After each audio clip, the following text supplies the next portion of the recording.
একেবারে জমি দেওয়া নিয়ে অমিত শাহ তিনি বিধেছেন বাংলাকেই। মমতা বন্দ্যোপাধ্যায়ের সরকার কাঁটাতার দেওয়ার জন্য জমি দেয় না, এমনই অভিযোগ করছেন কেন্দ্রীয় স্বরাষ্ট্রমন্ত্রী। যদিও বোর্ডজোড়ার সভা থেকে শাহের অভিযোগ একেবারে উড়িয়ে দিয়েছেন মমতা বন্দ্যোপাধ্যায়। তিনি বলছেন যে এত কেন্দ্রীয় প্রকল্পের কাজ যদি রাজ্য সরকার জমি না দিত তাহলে হতো কি করে।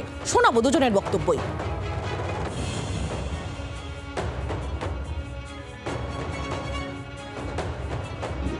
ममता जी, मैं आज आपको इस सार्वजनिक प्रेस वार्ता में पूछना चाहता हूं, कौन सी सरकार है बांग्लादेश की पूरी सीमा पर जो वाड़बंदी करने के लिए, बॉर्डर पर फेंसिंग करने के लिए जमीन नहीं देती है? आपकी ही सरकार है जो जमीन नहीं देती है, जिसके कारण फेंसिंग का काम समाप्त नहीं होता है।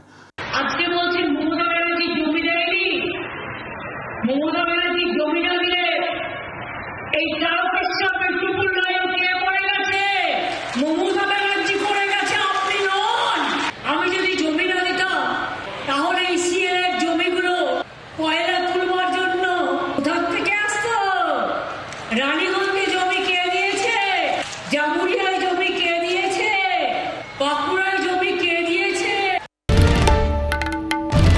বাংলার আওয়াজ, বাঙালির আবেগ, জি 24 ঘন্টা।